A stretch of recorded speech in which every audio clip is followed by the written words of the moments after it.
Je suis souvent épinglé sur les réseaux sociaux parce que je n'avais pas prévu l'agression de la Russie contre l'Ukraine. Et donc beaucoup en traduisent ma très grande incompétence en géopolitique. Alors oui, je me suis trompé, je l'ai toujours admis, je ne l'ai jamais caché.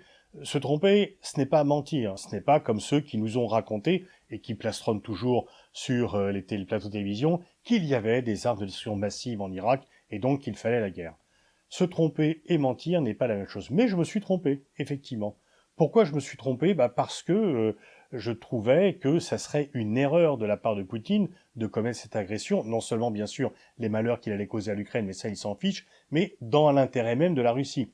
Et en fait, comme la quasi-totalité des observateurs, anciens ministres des Affaires étrangères, spécialistes de la Russie, anciens ambassadeurs à Moscou, responsables politiques, et Zelensky lui-même, qui disait qu'il ne pensait pas juste quelques heures avant la guerre que Poutine allait envahir l'Ukraine. L'erreur était de penser que Poutine, dont chacun connaissait la brutalité et le caractère répressif, n'irait pas faire quelque chose qui allait porter atteinte aux intérêts de la Russie, puisque son obsession, c'était de redonner un statut à la Russie sur la scène internationale, ce qu'il est en train de perdre aujourd'hui.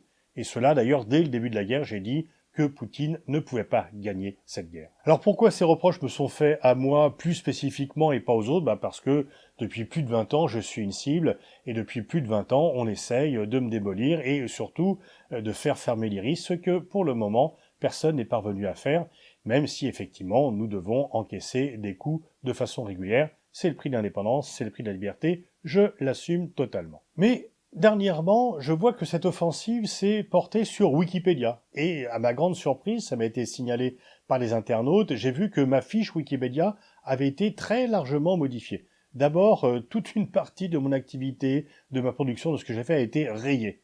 Toutes les faits réels, les bouquins que j'ai faits, etc., à peu près l'ensemble de mon action, ça a été rayé d'une plume. Il ne reste que les polémiques. Et les polémiques portent, entre autres, sur la Russie. Alors, il est dit dans Wikipédia que l'IRIS ne publie pas ses comptes. Sous-entendu, on est payé par les Russes. Non, en fait, l'IRIS publie ses comptes au journal officiel. Nous avons par ailleurs un commissaire aux comptes et par 2 fois, la Cour des comptes, qui n'est pas un organisme pro-russe à ma connaissance, a donné un satisfecit à l'IRIS pour la gestion de ses comptes et de son bilan, ce qui n'est pas toujours le cas lorsque la Cour des comptes commence à mettre son nez quelque part. Dans Wikipédia, je lis qu'en novembre 2014, l'organisme qui dirige était cité dans les enquêtes publiées par Libération et que j'avais refusé au quotidien de publier l'interview qu'il m'avait consacrée concernant notamment le financement de l'IRIS. Alors, tout ceci est faux sur une base réelle. Libération nous avait bien mis en cause. J'avais fait un droit de réponse que Libération avait refusé de publier. Il m'avait proposé un interview où il n'y avait que des questions à charge, que j'ai donc refusé, mais c'est surtout Libération qui avait refusé de publier mon droit de réponse, et je me suis pas lancé dans un procès, parce qu'on peut pas être constamment en procès, c'est chronophage et c'est coûteux, et en fait tout ceci portait sur un colloque que l'on avait organisé avec le soutien de la Chambre de commerce française en Russie, donc un organisme français qui nous avait versé 5 000 € pour faire ce colloque quand même. Peu après, on apprenait que Libération avait reçu près de 5 millions d'euros pour organiser un colloque au Gabon, et avec le Gabon. Donc quand même, avant de donner les leçons de morale, il faut un peu balayer devant sa porte. Toujours selon Wikipédia, en décembre 2015, j'étais l'invité de la Chambre de commerce et d'industrie France-Russie à Moscou. La belle affaire. J'ai été invité par la Chambre de commerce France-Russie à Moscou. Oui, je me promène un peu dans tous les pays et je suis en contact et je ne vois vraiment pas pourquoi j'aurais refusé. Moi, je ne suis pas un officiel. Par ailleurs, il y avait des relations tout à fait...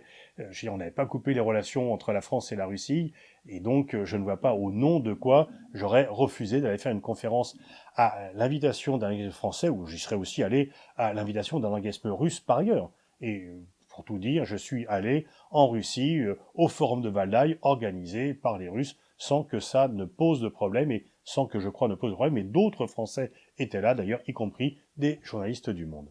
Donc quand on me met en cause parce que je participe au forum de Valdai, il faut bien voir les spécialistes là où ils sont et on ne peut pas uniquement parler avec des Américains ou des Suisses. Il faut voir des Chinois, il faut voir des Russes, et si on veut les voir, on peut les recevoir, mais on peut aussi répondre à leur invitation lorsque l'on est un think tanker. Par contre, il est dit que l'IRIS organise des conférences avec le dialogue franco-russe et Thierry Mariani. Non, on n'a jamais organisé quoi que ce soit avec le dialogue franco-russe, donc c'est un mensonge. Peut-être qu'un membre du dialogue franco-russe est venu une fois dans un de nos colloques, mais on n'a jamais organisé quelque chose avec le dialogue franco-russe, donc inexactitude de nouveau. Et puis donc il est rappelé qu'en décembre, j'avais dit que la Russie ne voulait pas envahir le Donbass, mais ça c'est vrai, je l'avais dit.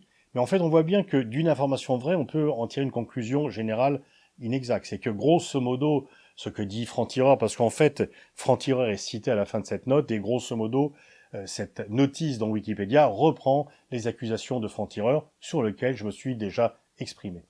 Mais donc l'idée, c'est de me déconsidérer parce que je n'avais pas prévu la guerre. Personne ne l'avait prévu, à part les services américains, mais qui sont quand même souvent dans l'exagération, dont on peut quand même prendre les annonces avec des pincettes depuis l'affaire de la guerre irakienne. Et une fois encore, j'étais dans la mouvance générale. Mais bien sûr, l'idée, c'est de dire que, décidément, je me trompe toujours. Je me suis trompé une fois. Je pense que quand on fait le compte un peu de mes analyses sur le temps long, je pense que je suis pas moins pertinent que la plupart. En tous les cas, moi, je ne mens jamais. Je ne dis pas tout ce que je pense, mais je pense tout ce que je dis, et c'est quand même, je crois, un avantage. Donc voilà, Wikipédia, c'est un instrument extrêmement utile, mais malheureusement, ça a pu être truffé d'erreurs, là, par des gens évidemment mal intentionnés, qui cherchent à me nuire, et donc c'est vraiment un peu dommage qu'il y ait ce genre de fausses informations qui circulent, et puis, bah, je veux dire, c'est surtout dommage d'en arriver à ce niveau de débat. Moi, j'ai toujours accepté les débats contradictoires, qu'on vienne débattre avec moi de façon contradictoire.